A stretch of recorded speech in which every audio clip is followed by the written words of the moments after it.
Hai semuanya, saya Jibril.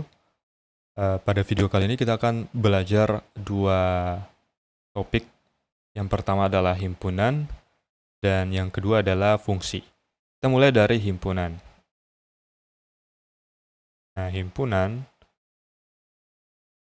sekelompok atau sekumpulan benda yang memiliki definisi yang jelas. Nah, ini adalah contoh definisi yang tidak jelas. Tinggi, modern, keras, aman. Jadi kata-kata atau kalimat yang mengandung kata-kata seperti ini, itu bukanlah himpunan. Nah, ini tuh adalah kata-kata sifat ya. Jadi, kesimpulannya adalah kalau kalimat atau kata-katanya itu mengandung kata sifat, berarti definisinya itu tidak jelas. Dengan begitu, dia itu bukan himpunan. Nah, ini adalah beberapa kata-kata atau kalimat ya. Dan kita akan coba cek satu persatu, apakah dia itu himpunan atau tidak. Mulai dari yang pertama. Kumpulan murid yang rajin. Nah, ini kata-kata ini mengandung kata sifat, yaitu rajin. Jadi ini bukanlah himpunan. Nah, selanjutnya adalah kumpulan baju modern. Nah, modern juga merupakan kata sifat. Jadi ini bukan himpunan. Nah, selanjutnya adalah kumpulan warna lampu lalu lintas. Nah, ini memiliki definisi yang jelas, karena kita tahu warna lampu lalu lintas itu ada 3 ya, yaitu warna hijau, kuning, dan merah. Jadi, ini merupakan himpunan. Nah, selanjutnya kelompok ikan hasil pancingan Pak Budi dengan berat di atas 8 kg. Nah, ini adalah contoh kalimat yang mengandung kata sifat, tapi tetap merupakan himpunan. Ya, yaitu tetap himpunan karena kenapa? Karena diberikan keterangan. Jadi beratnya itu di atas 8 kg. Ya, dengan kata lain, kalimat ini memiliki definisi yang jelas, sehingga dia itu juga termasuk himpunan. Nah, selanjutnya ada bilangan asli. Bilangan asli itu adalah bilangan yang dimulai dari 1, selanjutnya 2, kemudian 3, dan seterusnya. Ya. Jadi, bilangan asli itu memiliki definisi yang jelas, yaitu bilangan yang dimulai dari 1, selanjutnya 2, 3, dan seterusnya. Jadi, checklist. Nah, sekarang kita masuk ke penulisan himpunan. Jadi yang pertama itu adalah mendaftarkan. Contohnya adalah himpunan A. Ya. Jadi himpunan itu selalu diberi nama dengan huruf kapital. Misalkan A kapital, B kapital, C kapital, dan seterusnya. Nah, A kapital ini sama saja dengan, nah, untuk mendaftarkan, kita tulis dulu kurung kurawal itu seperti ini. Kemudian kita daftar anggota-anggotanya. Misalkan A itu adalah himpunan bilangan 5 bilangan asli pertama. Jadi 1, 2, 3, 4, 5 ya. Jadi kita daftarkan. Nah, dan juga himpunan itu, anggota-anggotanya ya, kalau kita bicara tentang bilangan, dia itu selalu dimulai dari bilangan terkecil. Jadi 1 ya, yang karena dia itu bilangan terkecil, dan 5 dia itu terakhir karena dia itu bilangan terbesar. Nah, contoh lainnya adalah, misalkan saya punya himpunan B. Himpunan B itu sama dengan warna pada lampu lalu lintas. Jadi merah, kuning, hijau, ya. Nah, ini bukanlah bilangan ya, jadi ya urutannya itu terserah. Nah, selanjutnya adalah penulisan dengan menggunakan kalimat atau kata-kata. Contohnya tadi A ini bisa saya tulis seperti ini. A sama dengan kurung kurawal lagi 5 bilangan asli pertama. Nah, jadi seperti ini. Jadi penulisannya itu sama, kurung kurawal dulu, tapi kita kali ini menggunakan kata-kata. Ya, 5 bilangan asli pertama. Nah, selain dengan penulisan seperti ini, sebenarnya ada satu cara lagi kalau kita tulis dalam bentuk kalimat atau kata-kata. Ya, jadi kita juga bisa tulis seperti ini. Jadi A ini bisa saya tulis sama dengan, kita tulis dulu himpunan. Himpunan, setelah menulis himpunan, kita tulis 5 bilangan asli pertama. Jadi dua-duanya ini mengandung arti yang sama ya. Nah, yang ketiga adalah dengan menggunakan notasi pembentuk himpunan. Nah, jadi semisal kita punya himpunan A ini kan, dia tuh anggotanya mulai dari 1 sampai 5 bilangan asli. Kalau dalam notasi pembentuk himpunan, dia tuh ditulis seperti ini. Jadi A sama dengan, nah, yang paling pertama adalah kurung kerawalnya. Terus, elemen umumnya. Elemen umum itu artinya yang mewakili semua nilai dari anggota himpunan kita, ya. Jadi 1, 2, 3, 4, 5 ini misalkan diwakili oleh si X, ya. Kemudian ada garis vertikal seperti ini. Nah, dia itu dibaca sedemikian sehingga. Jadi, semua X sedemikian sehingga X-nya itu lebih kecil atau sama dengan 5 dan, jadi koma itu dibaca dan, X-nya, nah ada simbol seperti ini. Ini namanya elemen, dibaca anggota. Jadi X anggota bilangan asli. Jadi, sekali lagi ya, saya baca ya. Jadi A itu adalah himpunan semua X. Sedemikian sehingga X-nya ini lebih kecil atau sama dengan 5. Dan X-nya itu adalah anggota bilangan asli. Nah, jadi sekarang kita coba latihan sedikit. Jadi di sini ada A. Himpunan A itu sama dengan semua A kecil. Sedemikian sehingga A-nya ini lebih kecil dari 4. Dan A-nya itu adalah anggota bilangan asli. Kita akan coba daftar anggota-anggota dari si A ini. Jadi kira-kira anggotanya apa saja? Nah, kita tahu bahwa A-nya itu adalah bilangan asli. Bilangan asli itu 1, 2, 3, 4, dan seterusnya. Nah, di sini ada syaratnya. A-nya itu harus lebih kecil dari 4. Jadi, A-nya itu adalah 1, 2, 3, 4 tidak ikut karena di sini adalah simbol lebih kecil dari 4. Ya. Jadi anggota dari A itu terdiri dari 1, 2, 3. Dan dia tuh diwakilkan oleh huruf A kecil. Nah, selanjutnya misalkan saya punya contoh himpunan ya B, di mana B-nya itu ya tidak perlu selamanya, ya jadi elemen umumnya itu bebas ya. Terserah kalian, saya misalkan maunya Y. Misalkan Y-nya itu adalah antara 1 dan 8. Kemudian Y-nya itu adalah anggota bilangan ganjil. Jadi anggotanya kira-kira apa saja? Kita coba daftar anggotanya. Jadi yaitu kan antara 1 dan 8. Artinya 1 dan 8-nya itu tidak ikut. Ya, jadi walaupun 1 ini bilangan ganjil, tapi karena di sini adalah simbol lebih, Y-nya itu lebih besar, makanya satunya itu nggak ikut. Jadi yang ditulis itu bilangan ganjil setelah 1 adalah 3. 3, kemudian ada 5, kemudian 7. Nah, kita sampai situ. Karena antara 1 dan 8. Jadi ini adalah anggota si B. Nah, sekarang kita punya himpunan C. Dan dia itu ditulis dalam bentuk pendaftaran himpunan. Kita akan coba ubah himpunan C ini ke dalam notasi pembentuk himpunan. Ya, jadi yang pertama kita perhatikan bahwa di sini ada bilangan negatif. Ada juga bilangan positif, terus ada 0. Jadi dia itu semuanya adalah bilangan bulat ya. Jadi dia itu termasuk himpunan bilangan bulat. Nah, misalkan C-nya itu elemen umumnya terserah ya. Saya misalkan C kecil saja, kemudian sedemikian sehingga. Nah, C-nya itu mulai dari min 3 sampai 3. Cara tulisnya itu gimana? Jadi cara tulisnya itu seperti ini. Min 3 itu lebih kecil dari si C. Nah, C-nya ini lebih kecil dari 3. Jadi ini maksudnya adalah C-nya itu mulai dari min 3 sampai 3. Dan C adalah anggota bilangan bulat. Nah, tapi ada satu hal yang perlu kita perhatikan bahwa di sini itu tidak ada 2 ya. Jadi agar notasi kita itu valid, kita tambahkan satu lagi aturan, yaitu C-nya itu tidak sama dengan 2. Nah, barulah notasi ini dikatakan valid. Nah, selanjutnya ada himpunan D. Ya, ini adalah himpunan yang ditulis dalam bentuk kata-kata atau kalimat. Kita akan coba tulis himpunan D ini dengan cara mendaftarkan dan juga dengan cara menuliskan notasi pembentuk himpunannya. Kita mulai dengan mendaftarkan.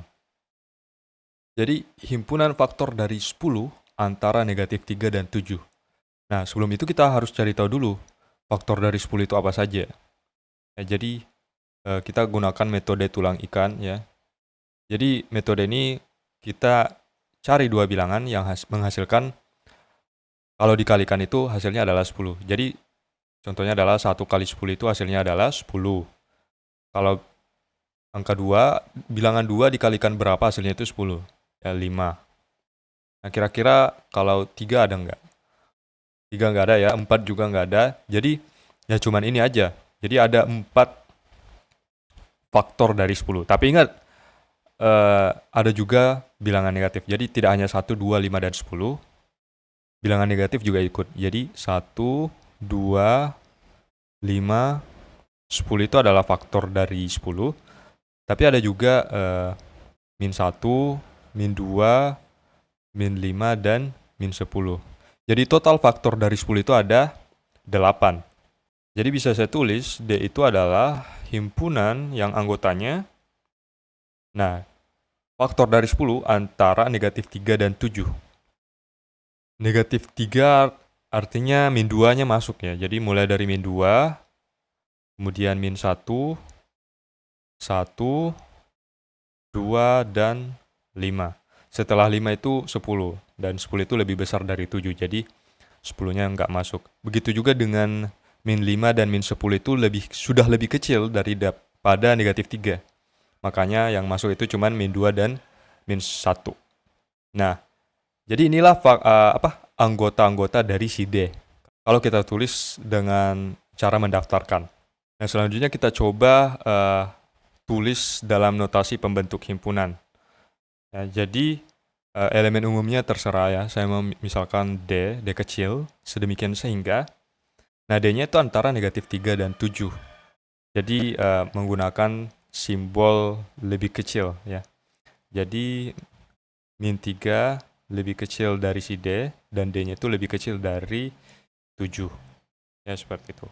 Dan D itu adalah anggota dari faktor dari 10. Jadi kalau dalam notasi pembentuk himpunan itu penulisannya adalah seperti ini. Materi selanjutnya yaitu anggota himpunan. Nah, jadi anggota suatu himpunan dilambangkan dengan simbol elemen seperti ini. Jadi tulisannya itu seperti ini ya. Jadi mirip Sedangkan yang bukan anggota himpunan dilambangkan dengan elemen, simbolnya sama tapi dicoret.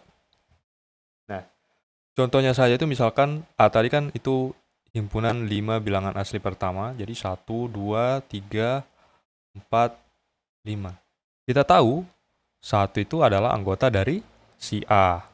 Ya. 2 juga anggota dari si A. 3 anggota A. 4 anggota dari si A. Dan 5 juga anggota dari A. Nah, tapi bagaimana dengan misalkan 0? Apakah 0 ini anggota dari A? Jawabannya tidak ya, karena 0 ini tidak terdaftar di A. Jadi bisa ditulis seperti ini.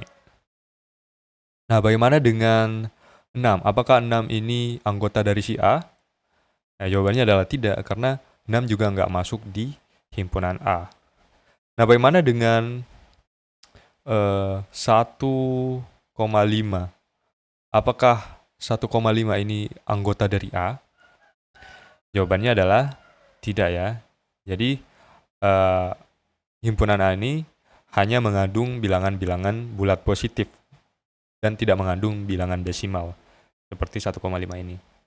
Nah, sekarang kita latihan soal terkait dengan anggota himpunan.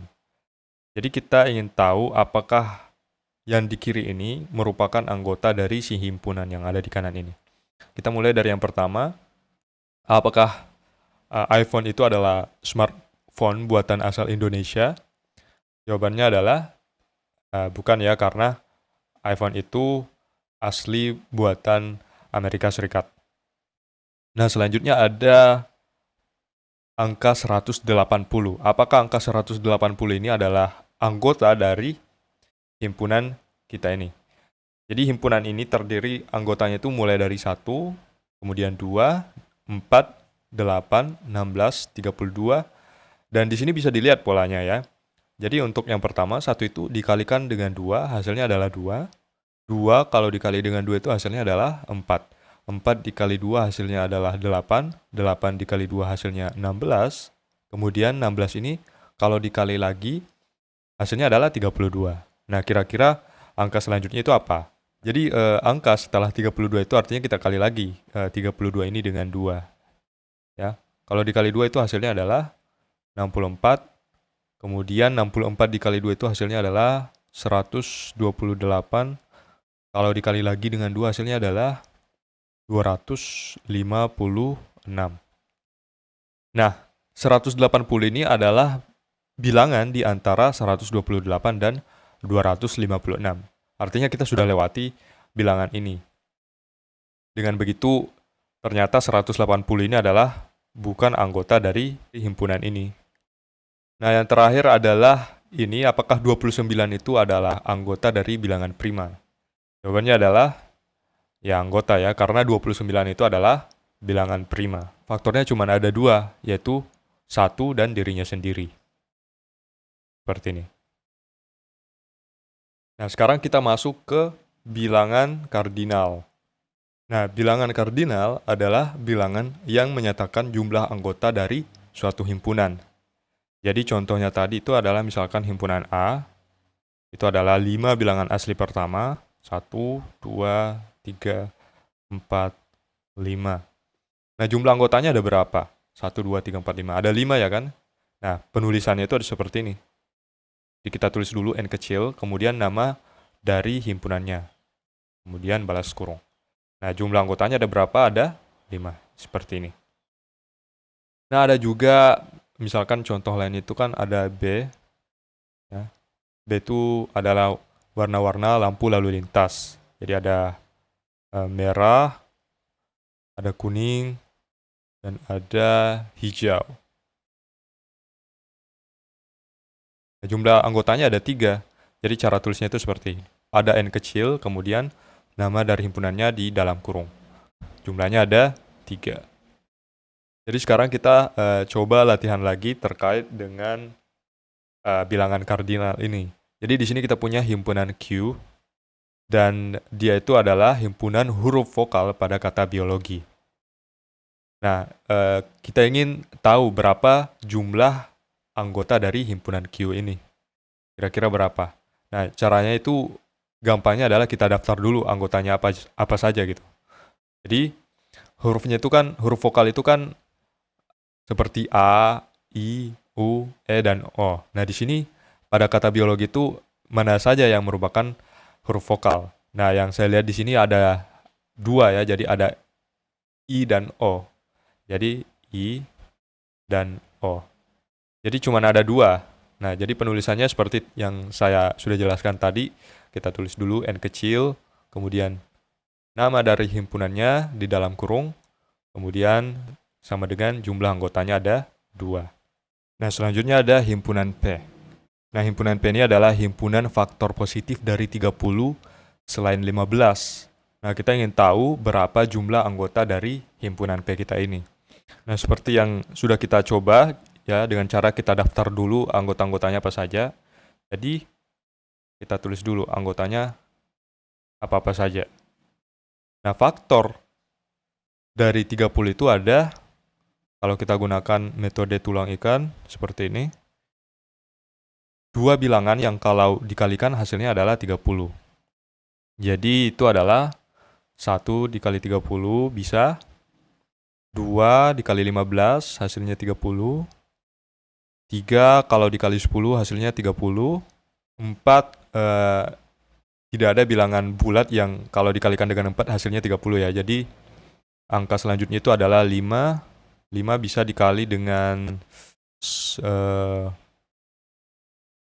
6 ya. Terus 6 dikalikan 5 lagi hasilnya juga 30.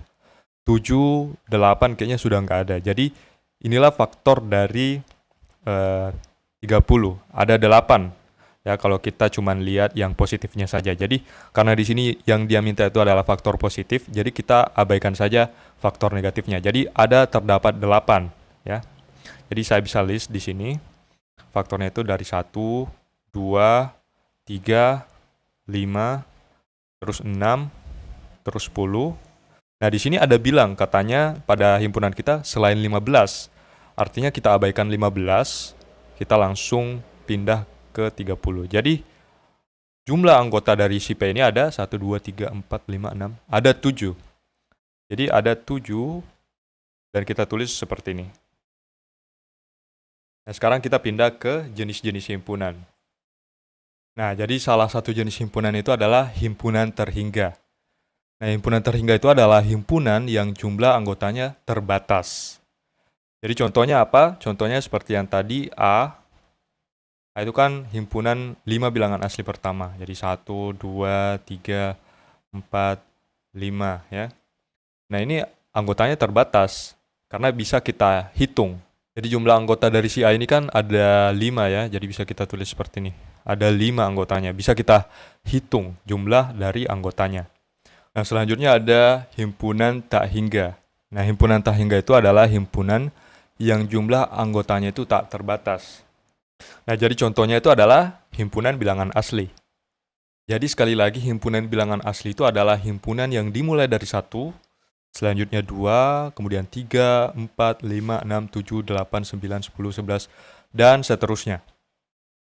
Nah, dan dia tuh anggotanya tak hingga gitu. Jadi jumlah anggota dari himpunan bilangan asli itu kita tidak bisa tulis suatu angka, misalkan 10 atau 100 ya kan, karena setelah 100 kan ada 101. Misalkan saya tulis 1000, setelah 1000 kan ada 1001. Dan maka kita tidak bisa tulis jumlah anggota himpunannya. Dan juga penulisan dari himpunan bilangan asli itu adalah seperti ini. Jadi N kapital, terus ada penulisan tebal. Nah, contoh lain dari himpunan tak hingga itu adalah bilangan bulat misalkan. Bilangan bulat itu disimbolkan seperti ini, jadi Z yang tebal. Jadi bilangan bulat itu terdiri dari 0, 1, 2, 3. Kemudian kalau semakin ke kanan semakin dia mengarah ke positif tak hingga. Dan kalau ke kiri ada -1, -2, -3. Dan semakin ke kiri dia tuh semakin mengarah ke negatif tak hingga. Jadi jumlah dari anggota bilangan bulat juga tak hingga atau tak terbatas. Nah, selanjutnya adalah himpunan kosong. Jadi jenis himpunan selanjutnya itu adalah himpunan kosong. Nah, jadi himpunan kosong itu adalah himpunan yang tidak memiliki anggota sama sekali. Ya, jadi contohnya itu adalah bilangan ganjil yang sekaligus juga genap. Ya, tidak ada bilangan yang ganjil dan juga genap secara bersamaan. Jadi penulisan dari himpunan kosong itu seperti ini. Jadi kita tulis saja kurung kurawal, tapi isinya tidak ada. Ya. Jadi tidak memiliki anggota. Penulisan lainnya itu adalah seperti ini. Jadi ada namanya simbol seperti ini. Ini sama saja juga artinya adalah himpunan kosong. Dan semisal kalau kita beri nama himpunan bilangan ganjil sekaligus genap ini, misalkan dia itu huruf G ya. Jadi himpunan G itu adalah bilangan ganjil sekaligus genap. Nah, jadi kalau kita tulis seperti ini, G itu adalah bilangan yang ganjil sekaligus genap. Penulisan jumlah anggotanya itu seperti ini. N dari G itu adalah sama dengan 0. Nah, jadi kita coba latihan soal lagi ya. Jadi di sini ada himpunan bilangan prima antara 5 dan 18. Nah, kira-kira ini adalah himpunan jenis apa? Apakah dia itu himpunan terhingga, tak hingga, atau himpunan kosong? Nah, kita coba daftar saya dulu ya, anggota-anggota dari si himpunan ini. Nah, bilangan prima itu adalah bilangan yang lebih dari 1 dan cuman memiliki 2 faktor, yaitu dirinya sendiri dan 1. Nah, jadi bilangan prima itu mulai dari 2, kemudian 3, kemudian 5, kemudian 7, 9 tidak ikut karena faktornya itu selain 1 dan 9, ada juga 3 ya. Jadi 9 tidak ikut. Selanjutnya adalah 11, kemudian 13, 15 juga nggak ikut, 17 ikut ya, 17 bilangan prima dan 19 juga bilangan prima. Nah, tapi yang kita ingin daftar adalah antara 5 dan 18. Nah, kita lihat di sini.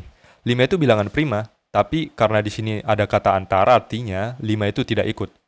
Ya, jadi walaupun 5 itu bilangan prima, tapi karena di sini ada kata antara, berarti 5-nya tidak diikutkan. Jadi dia itu dimulai dari 7 sampai dengan 17. Karena setelah 17 itu sudah melebihi batas kita yaitu 18. Jadi yang didaftar itu adalah mulai dari 7, kemudian 11, kemudian 13, dan terakhir adalah 17. Nah, ini adalah himpunan yang terhingga ya. Nah, selanjutnya kita punya himpunan bilangan bulat kurang dari atau sama dengan 5. Nah, kita tahu bilangan bulat itu adalah bilangan yang terdiri dari bilangan negatif dan juga 0 ikut. Nah, jadi kalau kita daftar anggota-anggota dari himpunan ini, kita punya seperti ini.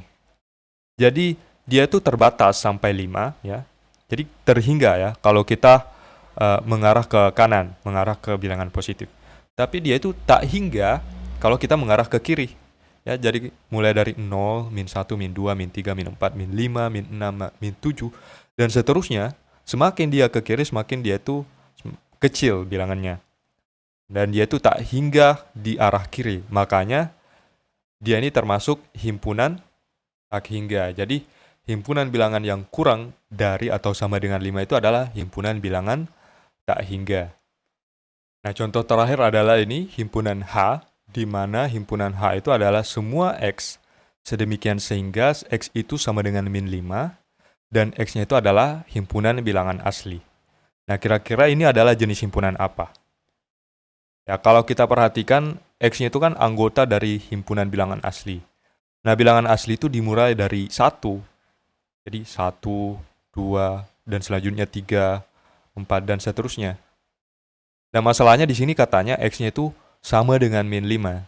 Padahal min 5 itu adalah bilangan negatif. Dan bilangan asli tidak mengandung bilangan negatif.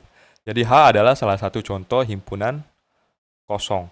Ya, jadi dia itu himpunan kosong. Nah, sekarang kita masuk ke relasi. Jadi relasi itu apa? Relasi itu adalah hubungan antara dua buah himpunan.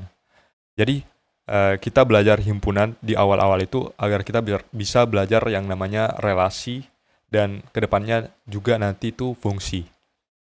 Nah, semisal saya punya dua buah himpunan, misalkan himpunan A itu adalah himpunan yang terdiri dari 1, 3, 5. Kemudian ada himpunan B yang terdiri dari 2, 4, 6. Nah, kita bisa membuat suatu relasi di sini. Misalkan saya hubungkan antara 1 dengan 2, 1 dengan 4, dan juga 5 dengan 6. Jadi, antara himpunan A dan B, dia itu punya relasi. Dan saya bisa nyatakan relasi ini dalam himpunan pasangan terurut. Ingat, himpunan itu selalu diawali dengan kurung kurawal. Kemudian pasangan terurut itu apa? Pasangan terurut itu seperti ini. Jadi 1, 2. Di mana satunya itu adalah anggota dari si A dan duanya itu adalah anggota dari si B. Jadi begitu terus. Nah, relasi selanjutnya adalah antara 1 dengan 4. Jadi 1 dan 4. Kemudian 5 dengan 6. Ya. Jadi secara umum bisa saya tulis seperti ini. Jadi A itu misalkan adalah elemen umum dari si A. Kemudian B adalah elemen umum dari si himpunan B. Maka pasangan terurut adalah kumpulan dua objek yang urutannya itu penting. Ya, jadi diperhatikan urutannya. A terlebih dahulu, kemudian B. Jadi 1, 1 dan 5 ini adalah anggota dari himpunan A. Kemudian 2, 4, dan 6 ini adalah anggota dari himpunan B. Seperti itu. Nah, relasi selain dinyatakan dengan himpunan pasangan terurut, dia itu juga bisa dinyatakan dengan diagram panah. Jadi misal saya gambar himpunan A dengan diagram panah itu seperti ini. Ya. Anggota dari si A apa saja? Ada 1, ada 3, ada 5. Kemudian ada himpunan B. Nah, anggota dari himpunan B apa saja? Ada 2, 4, dan 6. Nah, kalau dibuat relasinya itu seperti ini. Jadi kita gambar dulu titik-titik di sini, ya. Nah, titik-titik ini kemudian kita hubungkan. Jadi misalkan satu itu kan berhubungan dengan 2. Jadi ditulis seperti ini. Kemudian 1 dengan 4 dan 5 dengan 6. Ya, jadi dia tuh kira-kira seperti ini diagramnya ya. Nah, terakhir, relasi tidak hanya bisa dinyatakan dengan himpunan pasangan terurut ataupun diagram panah, dia itu juga bisa dinyatakan dengan diagram Cartesius. Jadi semisal saya gambar diagramnya seperti ini. Nah, kira-kira seperti ini. Kemudian yang garis mendatar ini kita representasikan sebagai anggota-anggota dari si himpunan A. Jadi 1, 3, dan 5. Kemudian untuk garis vertikal ini, itu adalah anggota-anggota dari himpunan B. Ya, jadi 2, 4, 6. Jadi kalau untuk garis datarnya itu, semakin dia ke kanan, semakin besar nilainya. Begitu juga dengan garis yang tegak ini, semakin dia ke atas, semakin besar nilainya. Kemudian relasinya itu dinyatakan dengan titik. Jadi untuk 1,2 itu titiknya di sini. Selanjutnya untuk 1,4 titiknya di sini. Dan yang terakhir 5,6, jadi titiknya di sini. Jadi bisa saya tulis, ini adalah titik 1,2, ini adalah titik 1,4, dan ini adalah titik 5,6. Untuk melengkapi, jadi biasanya ada keterangan. Jadi untuk garis mendatar ini adalah anggota dari himpunan A, dan untuk garis tegak ini adalah anggota dari himpunan B. Seperti itu. Nah, selanjutnya kita masuk ke materi fungsi. Jadi ya, misalkan kita punya fungsi f ya. Nah, fungsi f dari himpunan A ke himpunan B adalah suatu relasi khusus yang memetakan setiap X elemen dari himpunan A ke tempat 1 Y elemen B dan ditulis seperti ini atau seperti ini. Jadi ada dua cara penulisan fungsi. Nah, kita coba lihat kembali diagram panah yang tadi. Jadi relasi ini adalah relasi dari A ke B. Tapi dia ini bukan fungsi. Kenapa bukan fungsi? Karena yang pertama adalah 3 itu tidak memiliki pasangan. Sedangkan pada definisinya itu adalah dia itu memetakan setiap X elemen A. Jadi kan tadi saya sebutnya A kecil elemen A, tapi kali ini kita ganti, kita ubah di sini. Jadi misalkan di sini X elemen A, kemudian Y-nya itu elemen B misalkan sebagai elemen umumnya. Nah, kalau kalian lihat di sini 3 itu adalah anggota dari si A. Tapi di sini dia itu tidak dipetakan ke B, makanya dia itu bukan fungsi. Nah, selain itu, kalau diperhatikan lagi di sini satunya ya. Satunya ini dipetakan ke lebih dari satu. Jadi dipetakan kedua, dipetakan juga ke 4. Padahal pada definisinya, definisi fungsi itu mengatakan di sini harusnya tepat 1. Jadi diagram ini bukanlah fungsi, melainkan cuman relasi. Ya. Jadi di sini sudah tersedia 3 diagram panah ya. Jadi semuanya ada himpunan A, himpunan B. Nah, kemudian ada relasinya yang dihubungkan dengan simbol panah seperti ini. Jadi untuk diagram pertama itu anggotanya ada 1 dan 3. Untuk himpunan B ada anggotanya itu 2, 4, dan 6. Jadi A itu elemen umumnya kita misalkan X ya. Jadi 1 dan 3-nya ini adalah X. Sedangkan 2, 4, 6-nya ini adalah Y. Nah, kalau dilihat ya, setiap itu artinya semua ya. Jadi 1 dan 3 ini semuanya dipetakan ke Y. Tapi masalahnya yaitu di sini ya, kalau dilihat satunya itu bercabang. Jadi satunya itu berpasangan lebih dari 1. Jadi diagram pertama ini bukanlah fungsi ya. Nah, sekarang kita lihat diagram kedua kita ya. Nah, A-nya ya, X-nya itu adalah 1, 3, dan 5. Dan dia itu dipetakan, setiap anggota di A ini dipetakan ke tempat 1 anggota di B. Ya, jadi 1 dipetakan ke 2, 3 dipetakan ke 6, dan 5 dipetakan ke 2. Nah, ini merupakan fungsi, karena yang pertama adalah semua anggota di A-nya itu dipetakan, dan nggak ada yang bercabang di himpunan kita di A ya. Kalau di B sih nggak masalah bercabang seperti ini. Duanya itu berpasangan dengan 1 dan juga berpasangan dengan 5. Tapi ini kan anggota kodomain. Ya, jadi ini merupakan fungsi karena memenuhi definisi di atas. Jadi kita tulis fungsi. Nah, terakhir diagram ketiga kita ini, ya dia ini bukanlah fungsi. Kenapa? Ya, sebenarnya dia itu sudah memetakan ke tepat satu ya. Satunya berpasangan dengan 2, 3 berpasangan dengan 4, dan 5 berpasangan dengan 6. Tapi yang menjadi masalah adalah bahwa kita kalau dilihat lagi di sini, setiap X anggota A itu seharusnya dipetakan.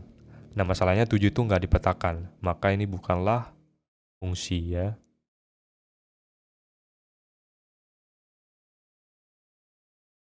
Nah, sekarang kita punya relasi dalam bentuk himpunan pasangan terurut. Kita akan coba cek apakah dia ini fungsi atau cuma sekedar relasi. Nah, kalau dilihat di sini ya, anggota dari A itu apa? Anggota dari itu 1, 2, 3, dan 4. Ya, jadi bisa saya gambar diagram panahnya seperti ini. 1, 2, 3, 4 itu adalah anggota dari himpunan A, dan 0, 1, 2, 3 itu adalah anggota dari himpunan B. Nah, relasinya adalah 1 itu dipasangkan dengan 0. Kemudian 2 dipasangkan dengan 1. Kemudian 3 dipasangkan dengan 2. Kemudian 4 dipasangkan dengan 3. Nah, jadi ini adalah fungsi ya, karena setiap anggota di A itu dipetakan di B. Kemudian untuk setiap anggotanya itu dipasangkan tepat satu. Jadi nggak bercabang gitu. Ya. Artinya apa? Artinya ini merupakan fungsi ya. Nah, sekarang kita punya himpunan pasangan terurut berikut. Nah, di sini ada 1,0, 2 dipasangkan dengan 0, 3 dipasangkan dengan 0, begitu pun dengan 4. Nah, ini sebenarnya juga merupakan fungsi. Kenapa bisa fungsi? Karena satunya ini pasangannya cuma 1, yaitu 0. 2 juga begitu, 3, 4 pasangannya semuanya 0. Jadi kalau dia digambar diagram panahnya itu dia itu seperti ini. Jadi semuanya berpasangan dengan 0. Tapi ini tetap memenuhi definisi fungsi. Karena setiap anggota yang ada di sini itu berpasangan tepat satu dan semuanya dipetakan. Ya, jadi 1 dipetakan, 2 dipetakan, 3 dipetakan, 4 juga dipetakan. Jadi ini juga merupakan fungsi. Nah, ini adalah contoh terakhir yang saya berikan ke kalian. Nah, apakah dia itu relasi atau fungsi? Nah, kita lihat. 0 berpasangan dengan 1. 1 berpasangan dengan 2. 2 berpasangan dengan 3. Nah, selanjutnya ada 0 berpasangan dengan 2. Nah, masalahnya 0 itu juga berpasangan dengan 1. Artinya kalau digambar diagram panahnya, nah jadi diagram panahnya itu seperti ini. Nah, dilihat di sini ya, bahwa memang 0-nya itu berpasangan dengan 1 dan juga berpasangan dengan 2. Karena 0-nya ini memiliki 2 pasangan, atau dengan kata lain dia itu seperti ini gambarnya bercabang, maka ini bukanlah merupakan fungsi, melainkan hanyalah relasi biasa. Nah, tadi kita sudah coba tentukan apakah suatu itu relasi merupakan fungsi atau tidak, baik itu dari diagram panah ataupun himpunan pasangan terurut. Nah, sekarang secara grafik bagaimana? Ini adalah diagram Cartesius ya. Nah, kita akan coba tentukan apakah diagram ini merupakan fungsi atau tidak. Nah, kalau kita perhatikan, 1, 3, dan 4 semuanya itu berpasangan dengan tepat 1 ya. Karena 1 pasangannya 1 saja, 3 pasangannya juga 1, 4 pasangan dengan 4. Tapi untuk 2 itu pasangannya lebih dari 1, yaitu berpasangan dengan 2 dan juga 3. Nah, jadi diagram panahnya itu kira-kira seperti ini. Ya, jadi semua yang ada di A itu ada pasangannya, tapi untuk 2 ini pasangannya itu lebih dari 1. Makanya dia itu bukanlah merupakan fungsi. Ya, jadi diagram ini bukanlah fungsi. Sekarang kita punya diagram seperti ini. Sama ya, diagram Cartesius. Nah, kalau diperhatikan, semua anggota di C itu memiliki tepat satu pasangan ya. Nah, 1 berpasangan dengan 1, 2, 3, 4 semuanya berpasangan dengan 2, 5-nya juga berpasangan dengan 1 yaitu 3. Jadi semuanya tepat 1. Jadi grafik yang seperti ini tuh kita katakan fungsi ya. Jadi dia itu fungsi. Nah, sekarang kita punya diagram satu lagi ya. Nah, diagram ini adalah diagram grafik kurva ya, karena dia tuh semua yang ada di sini itu adalah pasangan terurut. Nah, jadi cara mengecek apakah dia itu fungsi atau tidak adalah dengan mengumpamakan ada penggaris misalkan ya. Ya, jadi misalkan penggaris ini ya, eh, saya geser ke kanan ya. Nah, selama dia berpotongan di satu titik ya, kalau kita geser terus, dia itu selalu berpotongan di satu titik, maka dia itu dikatakan fungsi. Ya, misalkan saya stop di sini. Dia itu berpotongannya di sini ya kan? Ya. Itu berpotongan di cuman di satu titik saja. Nah, misalkan saya pindahkan lagi di sini misalkan. Dia itu berpotongan cuma di satu titik saja ya kan? Ya, cuman di sini. Maka kesimpulannya apa? Kesimpulannya grafik itu adalah fungsi ya. Nah, sekarang kita punya satu lagi grafik ya. Kita akan coba cek apakah grafik ini merupakan fungsi atau tidak. Nah, sekali lagi kita akan coba geser penggaris kita. Ya, misal saya geser terus ke sini. Ya. Nah, kelihatannya dia tuh berpotongan di dua titik, di sini dan di sini. Dengan kata lain, misalkan ini berapa 5 ya. Nah, dia tuh punya pasangan lebih dari satu gitu kan. Misalkan dia tuh berpasangan dengan 1 dan 8 ya. Pasangannya ada 2 gitu. Jadi kesimpulannya adalah dia itu bukan fungsi. Baiklah, selanjutnya kita masuk ke istilah-istilah yang ada dalam konsep fungsi. Jadi ada domain, kodomain, dan range. Nah, sebelum itu saya gambar dulu diagram panah suatu fungsi. Nah, jadi ini adalah diagram panah ya, di mana A-nya itu adalah terdiri dari 1, 2, dan 3, dan B-nya itu anggotanya ada 2, 3, 4, dan 5. Nah, kemudian saya misalkan X-nya itu adalah elemen umum si A, dan Y adalah elemen umum B. Jadi maksudnya adalah 1, 2, dan 3 ini diwakili oleh variabel X, dan 2, 3, 4, dan 5 ini diwakili oleh variabel Y. Nah, kalau kita nyatakan diagram ini ke dalam himpunan pasangan terurut, itu kan seperti ini. 1 berpasangan dengan 2, 2 berpasangan dengan 4, dan 3 berpasangan dengan 5. Nah, kita mulai dari domain. Domain itu apa?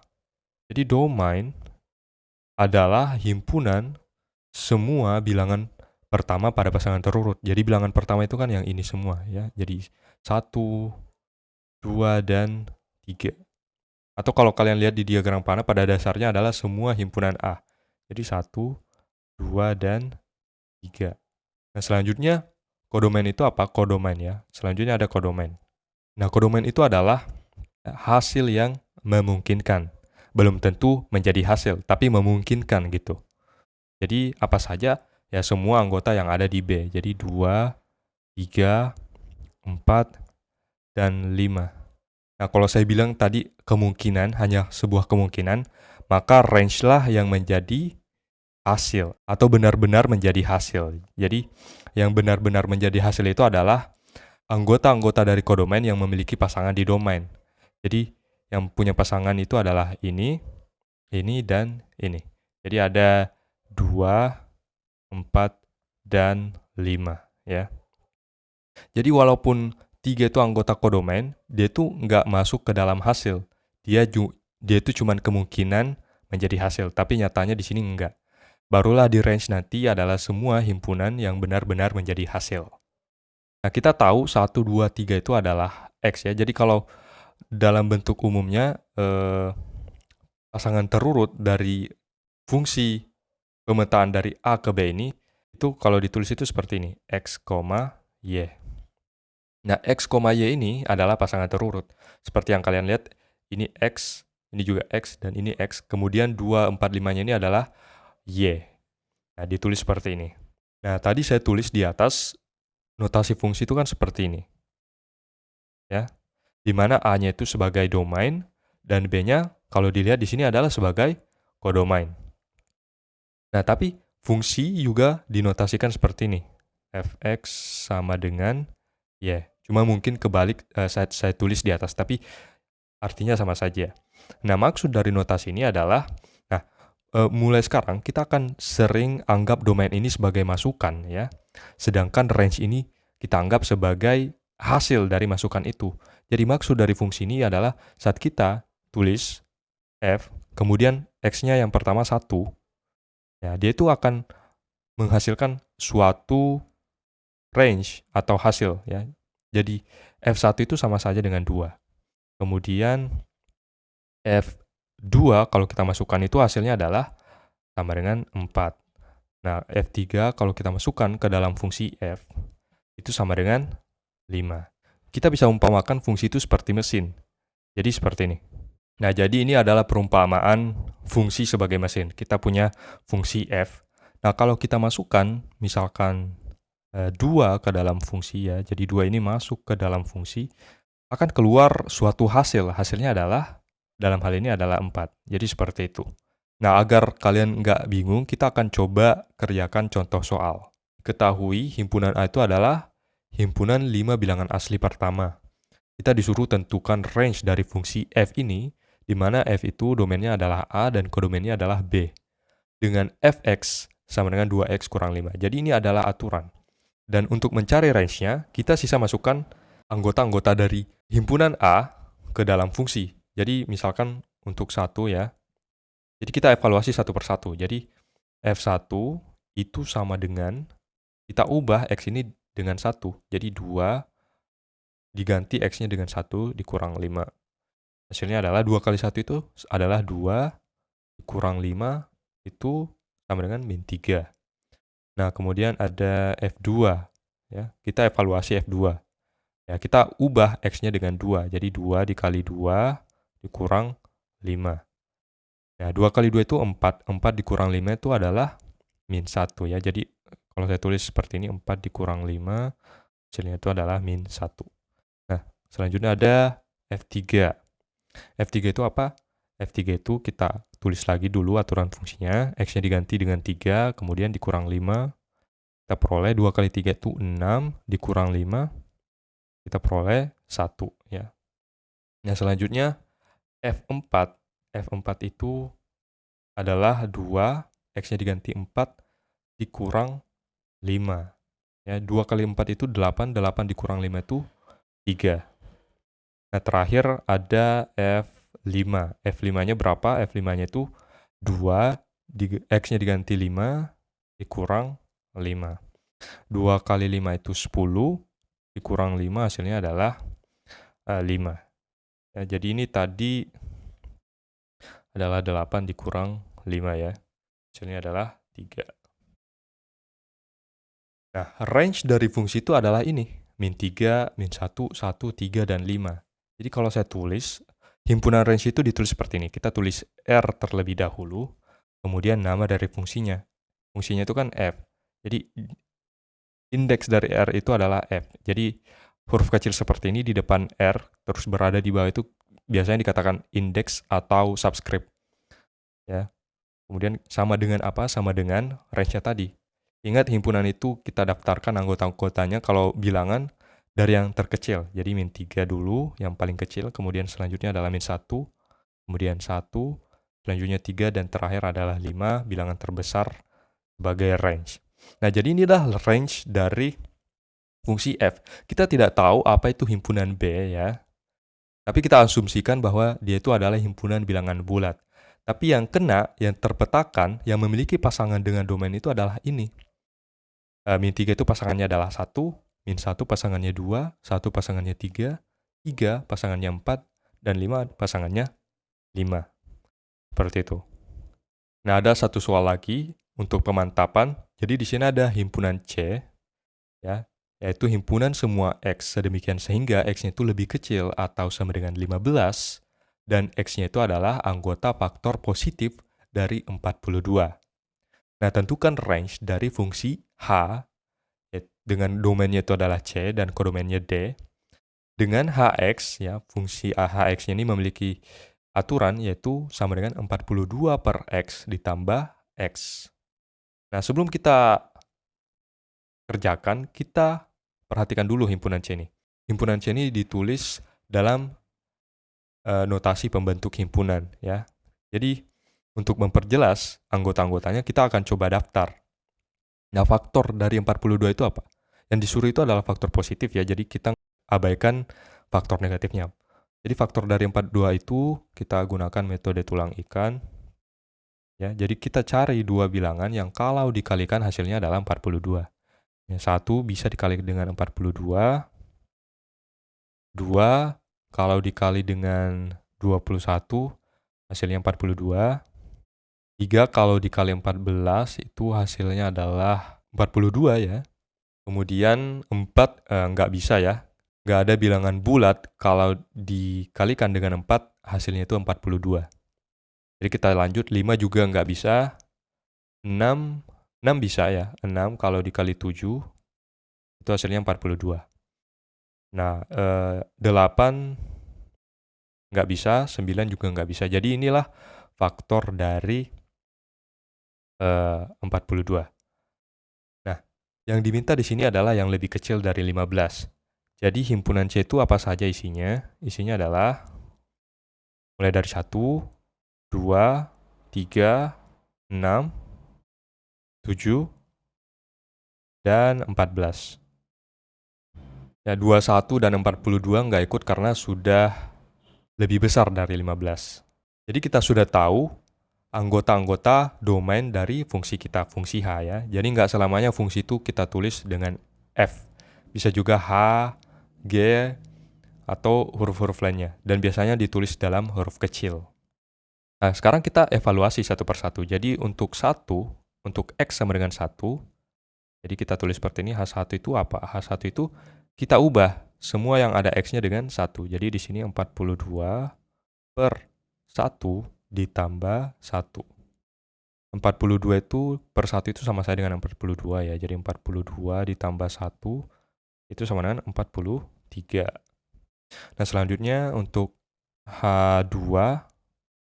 H2 itu artinya 42 per 2 ditambah X-nya diganti dengan 2. Nah, 42 bagi 2 itu berapa? 42 bagi 2 itu kan 21.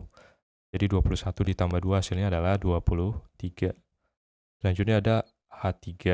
H3 itu berapa? H3 itu adalah 42 per 3 ditambah 3. Jadi kita selalu ubah menyesuaikan dengan nilai X-nya di sini. Nilai yang ada di dalam kurung ini.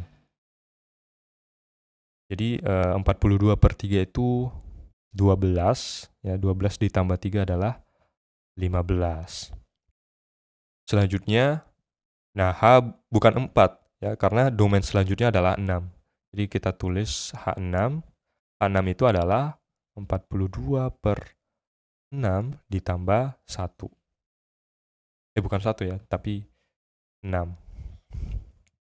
Nah, 42 dibagi 6 itu sama saja dengan 7. 7 ditambah 6 itu sama dengan 13. Selanjutnya ada H7. H7 itu berapa? H7 itu adalah 42 dibagi 7 ditambah 7.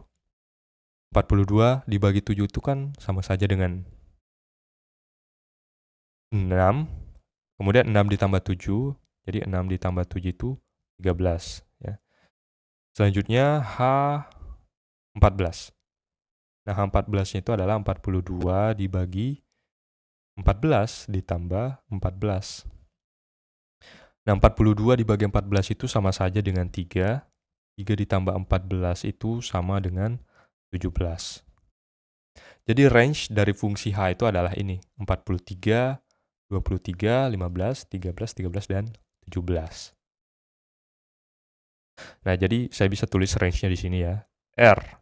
Dan indeksnya itu bukan lagi F, tapi H, karena nama fungsi kita itu adalah H. Jadi RH itu sama dengan, kita cari bilangan terkecilnya adalah 13, kemudian bilangan terkecil selanjutnya adalah 15, kemudian 17, selanjutnya 23, dan terakhir ada 43 ya. Jadi walaupun 13-nya ini muncul 2 kali, kita cukup tulis 1 kali. Nah, jadi inilah range dari fungsi H. Nah, mungkin itu saja terkait materi kita, fungsi, dan juga himpunan di awal-awal tadi. Semoga video ini bermanfaat. Sampai jumpa lagi di video selanjutnya.